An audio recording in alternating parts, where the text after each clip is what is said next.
Hey, Brendan here. I am the founder of Night Vision Creative, and at this point we have sold over $200,000 worth of Dungeons & Dragons supplements. I wanted to take a moment to walk through each of the steps I took to go from just being a player and enjoying the game to having it be a side business that brings in revenue. And as part of this, I devised the 6 steps I went through to go from nothing to now having regular sales going through. And this can be applicable not only to your TTRPG games if you wanted to write your own book, but you could also launch a hardware or software product the same way. And there are ways to speed up this process or slow it down depending on whether you have more time or resources at that point in your life. I'm going to go ahead and walk through all 6 of the steps I took. As I do, I will talk about the primary software I used along the way to help me achieve those steps. I'll highlight things I would have done differently. And at the very end, I will go through, if I was to start today and redo this whole journey, what would I do now? And what would that look like? And where do I think I would be? Step 1 is that light bulb, that idea. What is it that you're going to make? Or what is it that you're going to sell? It could be a service. It could be you building websites or you consulting on something, doing photography shoots, whatever it might be. You might have a service that you want to sell. It could be a product. So you could build Dungeons and Dragons books like I did. You could make sort of hardware or software solution where this could be a video game. This could be a mount for your tripod. This could be whatever you want. And that brings me to how do you come up with this idea? One thing that I found super helpful was this concept of the hedgehog. What are you deeply passionate about? One of the things that drove me down this endeavor to start with was I have a IT consulting business and I was not finding it to be super enjoyable. The day-to-day grind was just something that was wearing on me. And I had 2 colleagues pass away just out of the blue. And it gave me sort of a pause and a time to reevaluate. What do I want to be doing with my life? Even if it's not necessarily the most lucrative thing I could be doing, if I enjoy it, like that is substantially better than the status quo. And so the hedgehog concept is all about trying to figure out that Venn diagram of 3 key pieces of information. And the first one is, what are you deeply passionate about? If you're not passionate about it, it's going to be hard to do because it just takes so much work and effort, and you're going to have those valleys where you may have come off some sort of high and then just be devastated with something that if you don't have the passion to drive you through that, you may just give up and go to something else. With any of these endeavors, it takes time, maybe even years, for you to actually learn not only how this system works or how this marketplace is set up or what the real costs are of the service or product that you're trying to produce. Like there's a lot of details that go into all these things. And so if you don't have that passion, it's going to be really difficult to go through that. It's not that you can't, but it would be so much easier for you if you were doing it in something that you cared about. So the second piece is what drives your economic engine. And so what I mean by this is, how do you make money from this? If you're doing this purely for fun, have at it. You can totally, this piece doesn't matter. And if you have the resources, you can even take a loss on whatever this is. Most of us aren't in that position, and myself included, I'm looking to build this into a full-time business. And so when I'm looking at this, there has to be something that is indicating to you that this is a good market and this is going to be a good product in that market. So there's good market fit. And what I mean by that is if you're building a product that there is not very much interest in, so this could be an example of something like advertising for newspapers. If newspapers are a declining market, even if you are killing it in that market, your total possible reach is going to keep shrinking every year. And so even just to stay where you are, you have to be substantially better than the year before. And you will hit that end point where that's something that you just want to avoid. You want to try to find a market that you can be in for the long term and something that this is going to be something that grows with you. And ideally, if you can establish yourself in that market, you can grow with that market. The third piece is, what can you be the best at in the world? I originally was thinking about this concept in a way that was kind of limiting my approach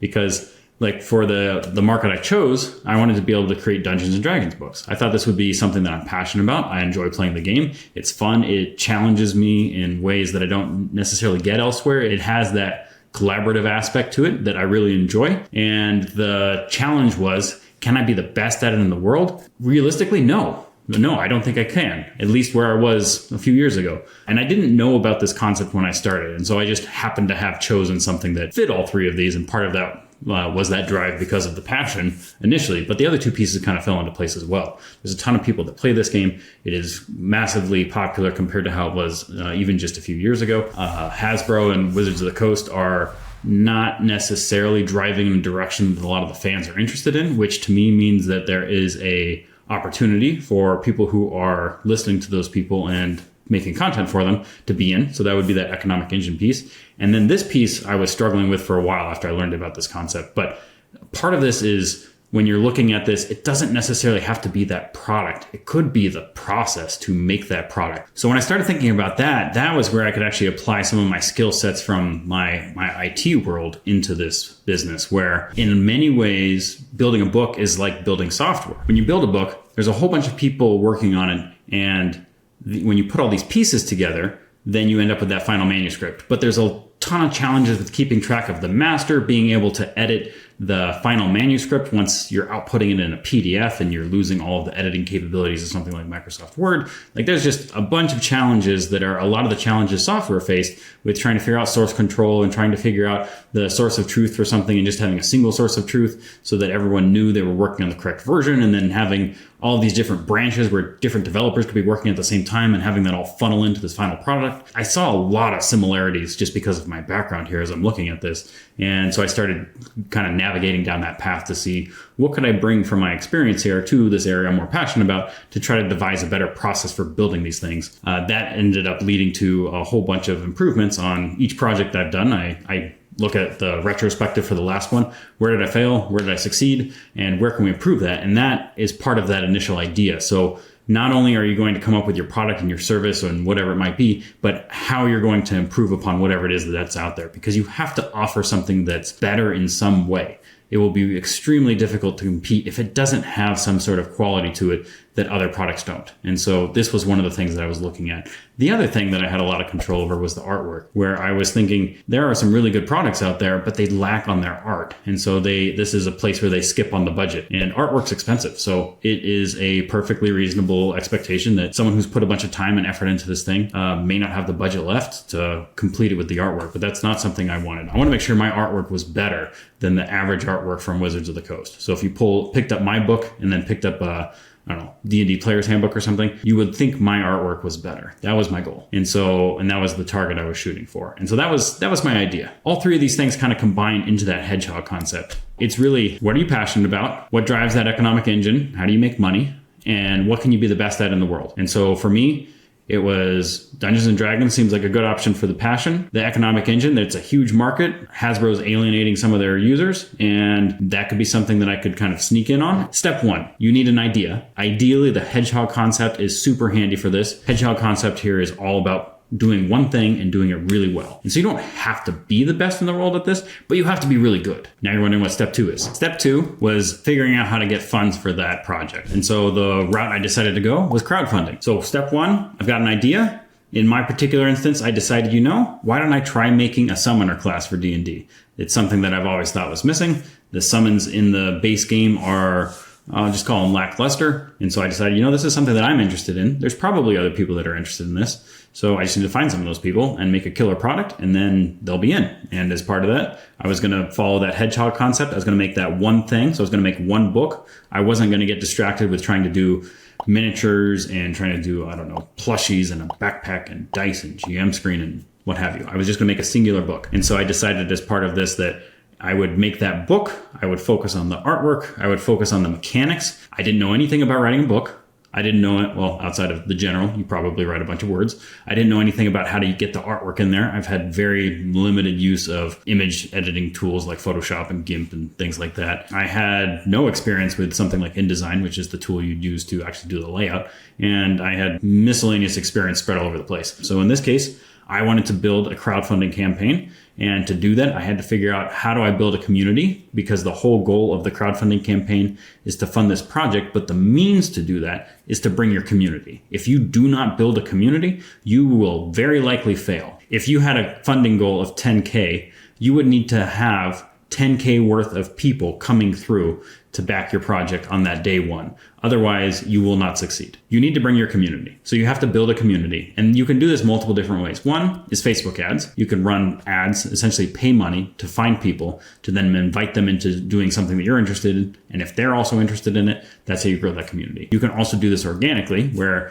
you can use things like Reddit, where you're making posts on, dropping new things you're making and giving those away for free. Your best tool in this is likely a lead magnet, where I wish I would have done this the first time, where I could have created a very solid PDF, sent this out, and made this available to people. You could even stand up like a very cheap store, Shopify or something like that, and make it free on there, and they can grab it then. And I'll dive in deeper on the end on what I would do if I was to start from scratch day one here. So for my first campaign, these are the primary things I was working with. I used Photoshop to modify images. I used Premiere Pro to do the video for the campaign. In my mind, I would probably live in the Adobe suite. It's extremely expensive, which is unfortunate. But in my particular case, making a book, I had to use InDesign for that. There's a lot of printers who don't even use other applications to output a document. So you're kind of trapped in that ecosystem. And so knowing that, I used InDesign, I used Photoshop, and I used Premiere Pro. There's Illustrator and some other tools that you may use for your particular use case. But for me, those were the three that I needed and I needed to learn. The other one that came in clutch was Fiverr. I had been familiar with this site as a very low budget way to acquire assets and whatever that might be. So building logos or getting some voiceovers or things like that. But I have found some pretty quality people on there. I've used it for the voiceover person for 2 of my videos. I have used it for finding artists. I found quite a few artists that way. And the beauty is, once you start doing stuff, there's this idea of a flywheel where as you keep spinning it, it just keeps spinning faster and faster and faster. So the more effort you keep putting in and keep pushing against this, it'll keep kind of propelling you, and eventually it'll just keep you moving forward without you actually even doing anything at that point. Once I've gotten big enough, I have artists contact me, which makes it way easier to source them. But when you're starting out, that can be really tough. And so Fiverr can be a solid tool you can use to find people who can do the things you want. And these are the software applications I'd use to then build all those pieces. The internet has kind of been the equalizer where anyone can post most things anywhere. And so this makes it something that if you have a quality product, you can start attracting people. If you want to do it for free, then it's likely going to be a slower growth and require a lot of effort. If you want to do it very expensively, then you can just pay a crap load of money and you'll find those people through ads, and you can hire a marketing agency, all that kind of stuff. For step 3, you need to find a way to some place to sell your stuff. Once you've done, in this case, your crowdfunding campaign, this leads directly into what do I do to do continual sales? So my initial idea here, and to decrease the risk on my first crowdfunding campaign, was I was going to use print on demand. I was going to run drive-through-RPG. Originally, I had no intention to actually even make a physical product. I was going to stay completely digital, and that way I would reduce my risk pretty much to zero, where I didn't have to worry about trying to figure out how to manufacture something. I didn't have to worry about trying to fulfill that and ship that and get that there. I didn't have to worry about any of those headaches. I ended up deciding, based on the community's interest, to offer a print-on-demand version. I essentially then used drive-through-RPG, and that way they would take orders as they came in. This way the printer was assuming that risk rather than myself, because they were the ones that were going to do the printing, and they were the ones that were going to do the shipping, and they would handle any issues that came up. So if someone's package got lost or destroyed or whatever, they would send them a new one, and that wasn't a budget that I had to worry about. They obviously took a very large profit from that, and that was one of my expenses, but it was something as a first project. I wasn't sure how all this stuff would work, and so that's the way I decided to go. If I was to do this differently, I actually don't think I would use drive-through-RPG the second time around. The main difference here is the market I was going to target. I decided partway through this project was I wanted to have, based on the artwork I was interested in and the kinds of customers I was looking for, I was interested in making a higher end product. I wanted something that had really high quality artwork, and I wanted something, I was putting in all this effort for the math to balance and make the mechanics feel good, easy to understand, and at the same time, they would be a good fit at any table because they wouldn't be overpowered and anyone could use them. DM would allow them. So the goal here was to do all of this, and I was realizing I was putting in so much more work than the average product coming out that I also couldn't charge the same price as the average product coming out. And so because of this, I was actually going to be targeting a more high-end market with a high-end product. And so you can figure out where your product's going to fall kind of on that spectrum as well. When I did the drive-through-RPG, I got this book here, and it's okay. I wasn't super thrilled with a lot of the inconsistencies and quality control and things like that I ran into, where I remember the first 2 books I ordered, the first one had some issues that just had like ink blots on, I don't know, it's probably like, I think there were like 40 of them spread between something like 20-ish pages. And some of them like completely obscured a word or things like that. Like it was just, I wasn't sure what the issue was. So they made me a new one, and the new one didn't have any of those ink blots, but it was also like where like if it's sitting on the shelf, it's like, this is noticeably a different size. And so I was curious, like, why is this? Like if I make multiple books and someone buys multiple of my books, are like they all going to be off a little bit? And that wasn't something I was looking for either. It didn't have the quality. And so the next project, I ended up doing a full print run, and I had to find a printer. I had to find someone to do the fulfillment piece and get all that stuff worked out. And that added obviously a lot of complexity, but at the same time, it made a much higher quality product. So like, here's my next one. So I'll be building out this like cool illustration on the spine here. And in order to do something like that, to have that quality, I couldn't use the same printer. Obviously, if those books are different sizes, those illustrations would be shot to hell. So this was the route I went the first time. I wouldn't do that again. So step 4 is starting to repeat what you've done, but take the lessons you learned and apply them again. So now when I'm coming back into this, it's like, okay, I've built up a community that I had originally brought to, in this case, Kickstarter. And then I did a follow-up effort to increase the size of that community. So not only do I have the people that I'd found before Kickstarter, I have people I found on Kickstarter, and then I have people that I found since then. And I wasn't sure what that conversion was going to look like for bringing the people from campaign 1 to campaign 2. And so then the question here was, how do I go ahead and take the lessons I've learned and expand on those? And so one of the things that I had learned was I had way over promised on the first one with how many things I was going to deliver. I was early on the product, but I had decided to add additional add-ons, and this was a mistake. I would not have done this again because this delayed launching my next campaign substantially. So in the next campaign, I decided I was going to just build one singular add-on. And this one, I was also going to, based on what I learned about Drive-Thru-RPG, with the quality that I wasn't interested in, I decided, I'm going to go ahead and charge straight ahead and figure out this fulfillment piece and the printer and all of that stuff. Kind of on brand with that, I decided to stick with a printer in the US. It is much more expensive, but it dramatically cuts down the time to get someone their book. And in my mind, if you're super excited about one of these projects and then it takes 3 months to deliver that on top of whatever timeline you already have, so many of these projects, they're going to take years, and then you have an extra 3 months added for shipping there because it's got to get from the facility in China onto the cargo ship through customs, then to a fulfillment center. That fulfillment center might be sending them to multiple fulfillment centers, at which point they then get sent from there to the backer. You can see how this adds a lot of time. Whereas in my case, I have the printer, they ship it, it's a couple hundred miles on truck to where the fulfillment center is. The fulfillment center then sends it out to people. And so this was substantially faster and a high quality improvement here. I ran into a ton of issues actually in my life in this particular time making this book. And this is where if you weren't passionate about it from that beginning standpoint, I probably would have given up because I had so many things come up this year. But I had some processes in place that enabled me to kind of work through this. And then that was the first time I had to actually hire people for this. And so that's something else I would do as well differently. I would have hired people way earlier. So you could do freelance stuff where in this case, like an editor in my mind is totally worth their cost. But essentially then this was the next step. You're going to do that whole process again. This campaign then gave me more confidence in being able to do this. It helped me set up the supply chain and logistics side of my business so that I've got that printer and that fulfillment and all of those pieces in place. And so then on the next project, I already know who I'm using for those things. That's not an unknown and adding a lot of stress and complexity to that. I figured that out. So then I went from here into our next step. Step 5 is building your own store. So what I found was Drive-Thru-RPG was great for being able to test the waters, get stuff out there. It brought an audience.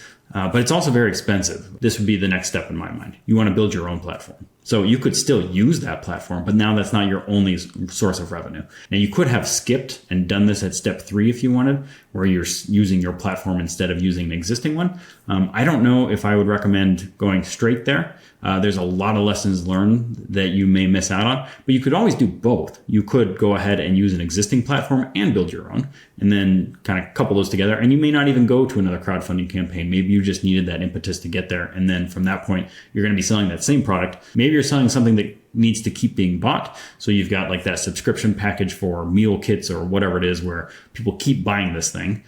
Or you've got some sort of version of something where they want more of it. You may not need another crowdfunding campaign to raise more stuff because you have something that people will already keep buying. And I will keep selling more and more of the previous one, but I also want to use the crowdfunding campaigns as a way to introduce a new book and bring in more people. And for me, it's also just enjoyable to do the experiments on there to see how can I do better than the last one? How can I provide more value to the people who are interested in my stuff?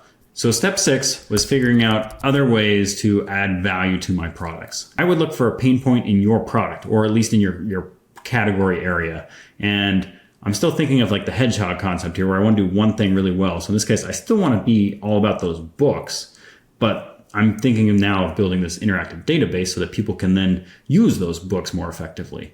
And this would be part of that ecosystem. I decided to build a software as a service platform, which in this case, part of what people would be getting when they buy the books is credit to use this thing. And that way I could provide a ton of value to people that are wanting this thing, where it could be free for some stuff, and then there would be more stuff on here that they could pay for. And again, it's all about trying to provide value at the end of the day. So if I'm not doing that, I'm not going to make money. And if I'm not making money, then this just becomes a passion project, and there's nothing wrong with that, but it's also very hard to scale unless you have gobs of money that you can just willingly spend on these things. Coupled with this, I also wanted to bring in more people. And so this is kind of that scaling aspect. So here I've got this software that I'm working on standing up, and I used one of the no-code editors to build this. I used WeWeb, but you could use whatever you like. And this way you don't need those programming skills to build it, because I want every book, and obviously you're going to get a point where it's really hard to exceed your previous stuff in the same way, or the same magnitude, I should say. So, but for this one, I will say, like, the secret sauce that I came up with here was I will contact, in this case, people that worked at my competitor. So in this case, the biggest competitor, like the 800-pound gorilla, would be Wizards of the Coast. So Hasbro, they make the Dungeons and Dragons brand. They have the copyright to the name.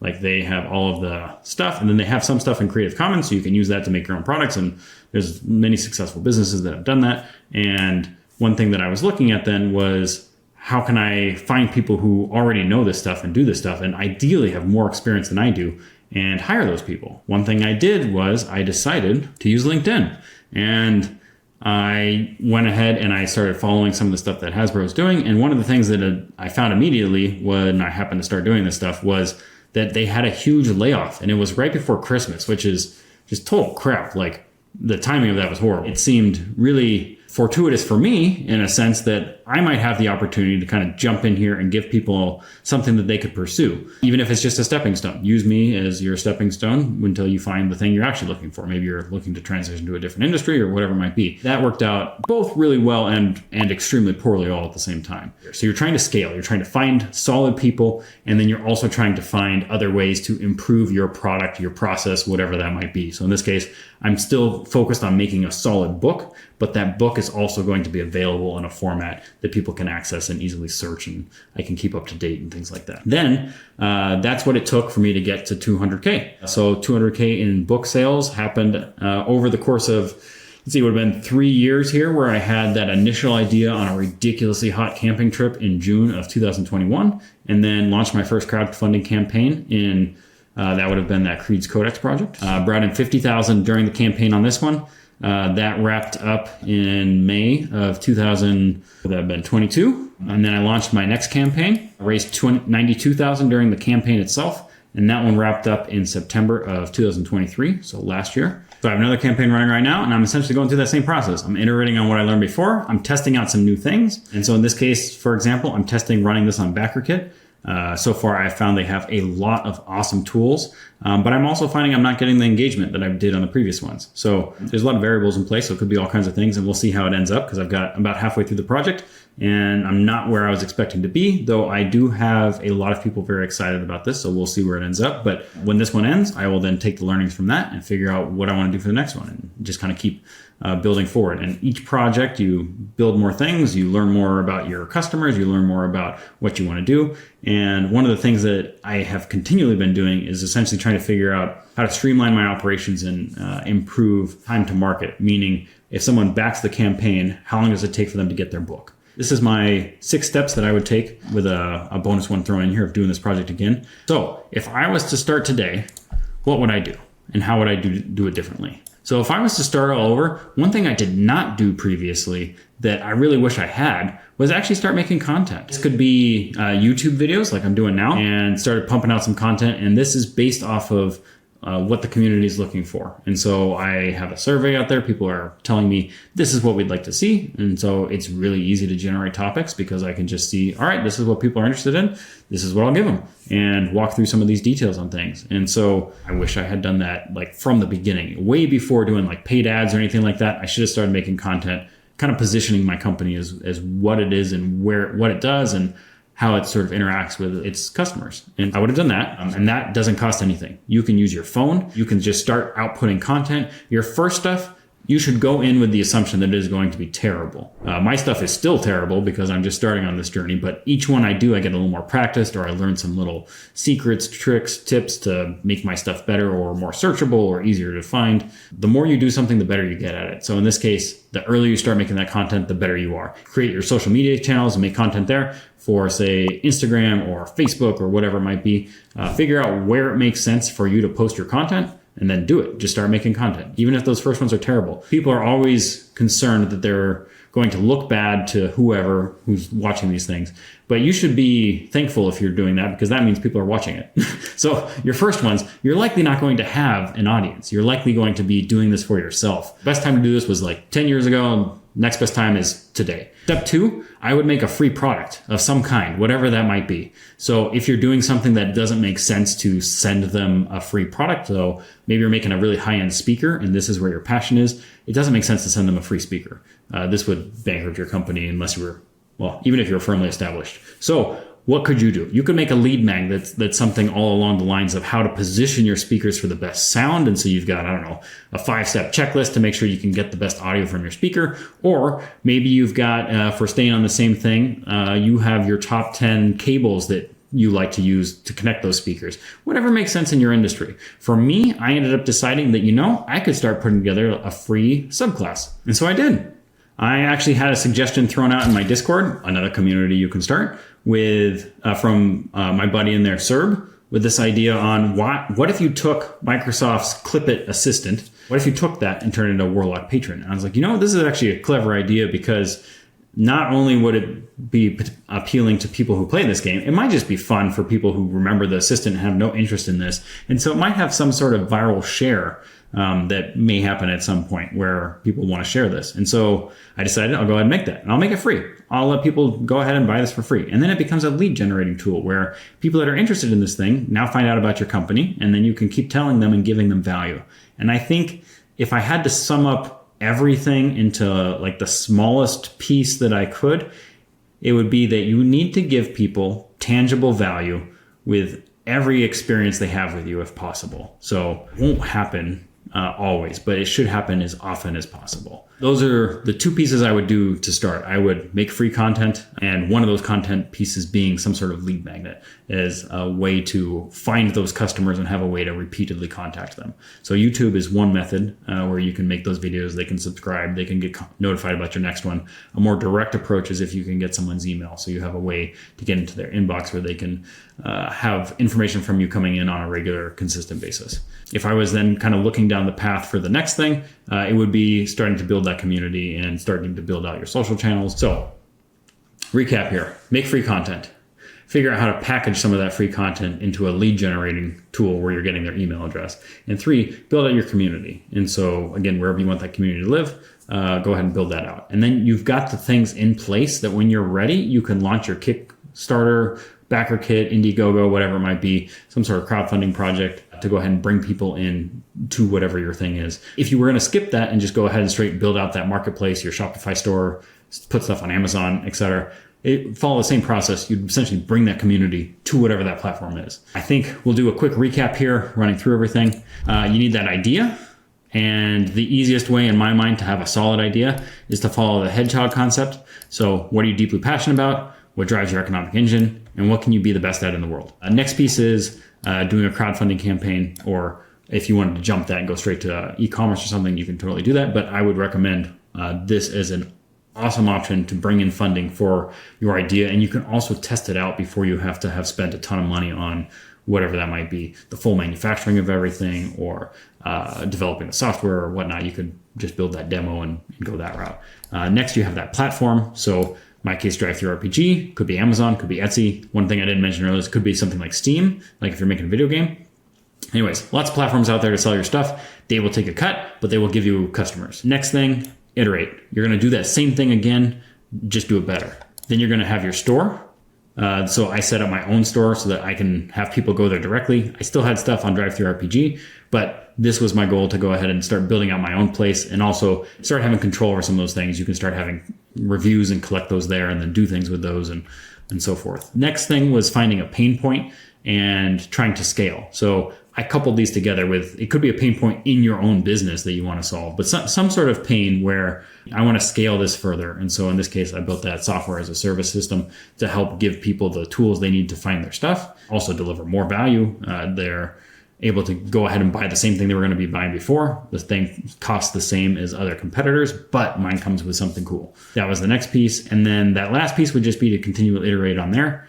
The 3 bonus options, if you were going to start from scratch, and not follow exactly my process here, is when you've got that idea, as part of building that community, you got to generate that content. All right, I hope you found this super helpful. And if you have questions, please feel free to leave them. I will plan to keep making videos and do that based off everyone's interest. So if there's an area people are interested in me deep diving, I will be happy to do that. But again, this is just kind of diving in on making your stuff and how to go from zero. I had $0 in sales a few years ago to all of a sudden I'm up to 200K, and it's awesome. And I love doing this stuff. And part of it is because I'm passionate about it, but it's even more because the community is passionate about it. And if you match those two things up, you got a passionate community with a passionate creator for whatever that product is, like, it's so much easier to overcome any of those hurdles you run into. Take care, everyone.